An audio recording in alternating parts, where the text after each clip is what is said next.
कभी लक्ष्य 2018 तो आज लक्ष्य 2019 नाम से मशहूर हुए भाजपा नेता मुकेश जैन ढाना पेशे से व्यवसायी, पार्ट टाइम पत्रकार और फुल टाइम नेता। मुकेश जैन ढाना आज किसी पहचान के मोहताज नहीं है। इनकी राजनीतिक महत्वाकांक्षाएं किसी से छिपी नहीं हैं। हाल फिलहाल सागर लोकसभा सीट से भाजपा के टिकट पर चुनाव लड़ना चाहते हैं और मजबूती से अपनी दावेदारी पेश कर दी है।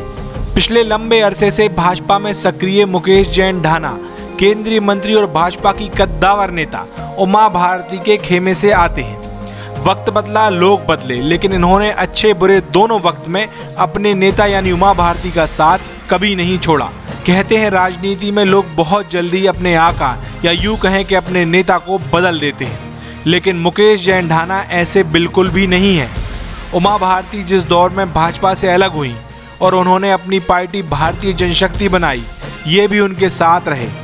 चुनाव भी लड़ा साल 2008 का सागर विधानसभा से, लेकिन सफलता नहीं मिली। हालांकि मुकेश जैन ढाना भाजपा से साल 1998, 2003, 2013 और 2018 के विधानसभा चुनाव में भी सागर विधानसभा से टिकट मांगते आए हैं, लेकिन इसमें भी उन्हें सफलता नहीं मिली। हालांकि उन्हें यह विश्वास है कि पार्टी उन्हें एक ना एक दिन जरूर मौका देगी। बात करें मुकेश जैन ढाना की प्रोफाइल की, तो मुकेश जैन का जन्म 18 दिसंबर 1966 को सागर शहर से नजदीक ढाना गांव में हुआ, इसलिए इनके नाम में ये जुड़ गया। मुकेश जैन ढाना ने शिक्षा में डिप्लोमा इन सिविल इंजीनियरिंग किया है। शादी कार्ड और निर्माण मशीनरी रिटेल सर्विस का व्यापार करते हैं। पेशे से पत्रकार भी हैं। बात करें मुकेश जैन ढाना के राजनीतिक सफर की, तो वर्तमान में वो प्रधानमंत्री जन कल्याण योजना प्रकोष्ठ के भाजपा में प्रदेश सह संयोजक हैं। 1984 से भाजपा के कार्यकर्ता के रूप में इनका राजनीतिक का सफर शुरू हुआ। राष्ट्रीय स्वयंसेवक संघ के स्वयंसेवक हैं। 1989 में भारतीय जनता युवा मोर्चा का जिला मंत्री का दायित्व मिला। 1991 में भाजपा के सागर जिला मीडिया प्रभारी का पद संभाला। साल 1998, 2003, 2013 और 2018 में सागर विधानसभा से चुनाव लड़ने के लिए भाजपा के टिकट की दावेदारी की। साल 2008 में सागर विधानसभा से भारतीय जनशक्ति पार्टी के उम्मीदवार के रूप में चुनाव लड़ा। जन आशीर्वाद यात्रा साल 2018 के संभागीय मीडिया प्रभारी रहे।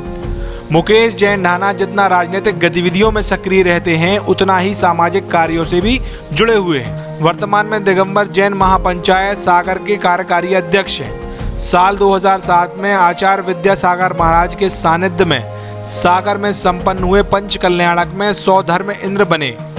सागर जैन समाज द्वारा परिवार को दिगंबर सिंघई की पदवी से अलंकृत किया गया। साल 2018 के विधानसभा चुनाव में मुकेश जैन ढाना के नारे लक्ष्य 2018 के खूब चर्चे रहे, लेकिन अब चर्चे हैं लक्ष्य 2019 के। उन्हें पूरा विश्वास है कि पार्टी उन्हें जरूर मौका देगी। मुकेश जैन ढाना की सागर लोकसभा सीट से दावेदारी को लेकर सागर टीवी न्यूज़ ने उनसे बात की। आइए देखते हैं उन्होंने क्या कहा। नमस्कार, मैं हूं शाहबाज खान, आप देख रहे हैं सागर टीवी न्यूज़। भाजपा के लोकसभा के दावेदारों में से एक और नाम है मुकेश जैन ढाना, जिनका विधानसभा चुनाव के दौरान लक्ष्य उन्होंने दिया था, लक्ष्य 2018। मेरे साथ बात करने के लिए मौजूद हैं। बहुत बहुत स्वागत है मुकेश जी आपका। धन्यवाद। लक्ष्य 2018 से 2019 हो गया, तो क्या मान रहे हैं आप लोकसभा की दावेदारी अब आप कर रहे हैं, क्या लग रहा है?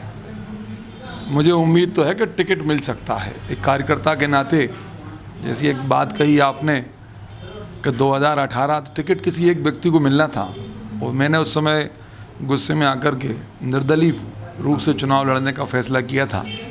लेकिन प्रदेश के उस समय के तत्कालीन मुख्यमंत्री शिवराज सिंह चौहान, प्रदेश अध्यक्ष राकेश सिंह जी, केंद्रीय मंत्री नरेंद्र सिंह तोमर जी से मेरी चर्चा हुई थी, और उन्होंने कहा था कि लोकसभा में आपके दावे को रखा जाएगा और प्रयास रहेगा कि आपको टिकट मिले।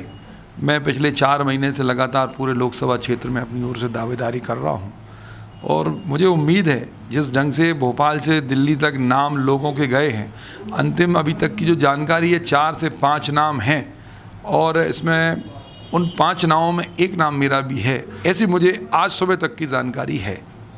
नहीं तो ये कहीं मुकेश जैन ढाना की स्ट्रेटजी तो नहीं है पार्टी में बने रहने की? हर बार क्योंकि आप दावेदारी करते हैं, लंबे समय से आप दावेदारी करते आ रहे हैं, टिकट मांग रहे हैं, लेकिन अभी तक पार्टी ने आपको टिकट नहीं दिया है, तो क्या मानते हैं आप इसे? ऐसे कई लोग हैं जो लगातार दावेदारी करते हैं। पिछली बार देवरी में तेजी सिंह को लगभग 35 वर्ष के संघर्ष के बाद टिकट मिला था। टिकट किसी एक को मिलना है, 8 विधानसभा है, 1 लोकसभा है, कोई ना कोई तो रहेगा। आज जैसे 10 से 12 लोगों के नाम थे दावेदारों में, किसी एक को मिलेगा, बाकी तो सब काम करेंगे पार्टी के लिए। लेकिन मुझे ऐसा लगता है पहली बार कि सागर लोकसभा से अप्रत्याशित रूप से जब टिकट डिक्लेयर होंगे उस समय मेरा ही नाम आएगा, ऐसे मुझे भरोसा है। कितना उम्मीद है पार्टी पर आपको? कितना भरोसा है कि पार्टी भरोसा जता देगी और लोकसभा का टिकट आपको दे देगी? उम्मीद इसलिए है कि सर्वे रिपोर्टों में मेरा नाम बहुत अच्छा है, कोई दाग और धब्बा चेहरे पे नहीं है। कुछ पुराने कार्यकर्ता के नाते संघ शिक्षा वर्ग 1 भी किया हुआ है, संघ की तरफ से भी यदि नाम गए होंगे तो निश्चित रूप से मेरा भी नाम उसमें होगा।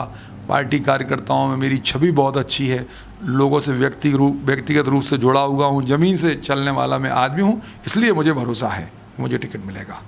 एक चीज़ और भी है, अभी तक जितने भी भाजपा के नाम आए हैं सामने निकल के कि ये दावे उम्मीदवार होंगे, तो कहीं ऐसा तो नहीं आप इसलिए भी आस हो आपको कि जैन समाज से चूंकि आप आते हैं तो इस नाते आपको टिकट दिया जाए? क्योंकि अभी तक ऐसा देखा नहीं गया है कि कोई एक जैन को मतलब हम कह सकते हैं कि जिम्मेदारी दी गई हो।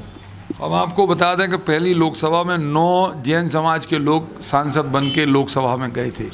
उसके बाद से लगातार देश में अलग अलग स्थानों से जैन समाज के लोग सांसद बन के गए हैं। आज लगभग 1.25 करोड़ से ऊपर की जनसंख्या जैन समाज की है। लेकिन पिछले बार लोकसभा में एकमात्र उम्मीदवार अहमदनगर महाराष्ट्र के श्री दिलीप गांधी थे, उनकी जगह पे भी किसी दूसरे को अभी टिकट दिया गया है।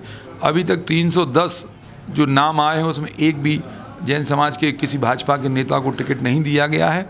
और मुझे उम्मीद है कि सागर में जो पैनल है उसमें मेरा नाम है और उम्मीद करता हूं कि भारतीय जनता पार्टी सारे समाजों को संतुष्ट करती है, तो राजनीतिक दृष्टि से जैन समाज को भी मुझे लगता है कि वो टिकट देगी, ऐसे उम्मीद मैं कर रहा हूं पार्टी से। और उसका फ़ायदा ये है कि सागर मध्य प्रदेश के 12-14 लोकसभा क्षेत्र ऐसे हैं जहाँ पर जैन समाज के मतदाताओं की संख्या 50,000 से लेकर 80-90 हज़ार तक है। उसका निश्चित रूप से लाभ मिलेगा, ऐसा मुझे लगता है।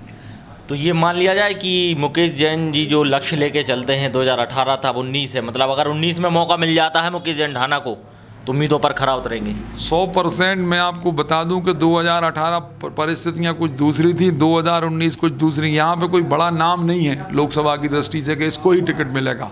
मैं निश्चित रूप से कहता हूं कि कार्यकर्ता को टिकट मिलेगा, ऐसी मैं भावना रखता हूं। रही बात टिकट की, सिर्फ टिकट की दिक्कत है, जीत तो इतनी शानदार होगी कि सागर के इतिहास में लोग कहेंगे कि इससे अच्छा कोई उम्मीदवार नहीं था। लेकिन अगर देखा जाए तो अभी भी असमंजस की स्थिति है टिकट को लेकर, क्योंकि कई बड़े नाम भी शामिल हैं पैनल में।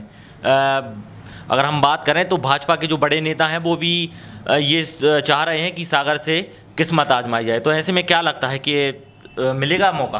भाग्य दुनिया में सब कुछ होता है, ऊपर वाले का आशीर्वाद है, संतों की कृपा है और आम जनता का आशीर्वाद है। सबकी भावनाएं हैं कि इस बार जनता की तरफ से मुकेश जैन ढाना को उम्मीदवार बनाया जाना चाहिए। मैं आपको कह सकता हूं कि जो सर्वे रिपोर्टें गई हैं उसमें मेरा नाम बहुत अच्छे स्थान पर है, बस मैं कुछ बोल नहीं रहा हूं।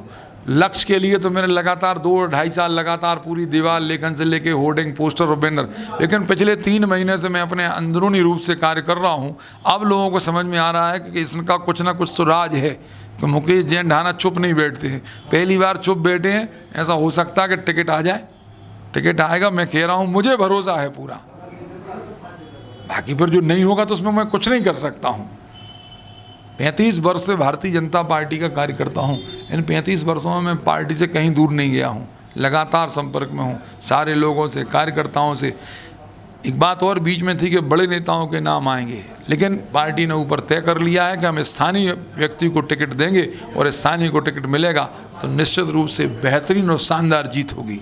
एक सवाल और मेरा आपसे, अगर पार्टी आप पर भरोसा जताती है, आपको लोकसभा का टिकट देती है, तो मुकेश जैन ढाना किन मुद्दों के साथ होंगे चुनावी मैदान में? ज़मीन से जुड़े कई ऐसे मुद्दे हैं जिनको लेकर के हम अपनी बात स्पष्ट रूप से नहीं रख पाते हैं। चाहे रेल की बात हो, चाहे हवाई मार्ग की बात हो, चाहे और अन्य कई मांग हैं, जैसे सागर में राज्य स्तरीय विश्वविद्यालय होना चाहिए, ये भी मांग है। इसके अलावा सेंट्रल की कई और योजनाएं हैं जिनका लाभ हमें नहीं मिलता है।